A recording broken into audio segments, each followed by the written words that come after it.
Hey everyone and welcome back to another video. In this video, I'm going to show you how to check for incentives on the Spark Driver app. Now this video is going to be particularly useful for individuals.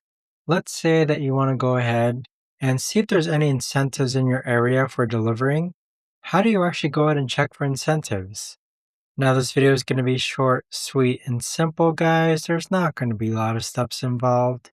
Now, in order to do this, what you're first going to do is go into the Spark Driver app. Next, click on More on the bottom right hand corner, then click on Incentive Programs. So this is where you're going to see any eligible incentive programs that you can be a part of. But that right there, guys, is the best and easiest way that I know of to actually go ahead and check for incentives on the Spark Driver app. If you guys know of a better or easier way to actually do this, let me know in the comments down below. I would love to know.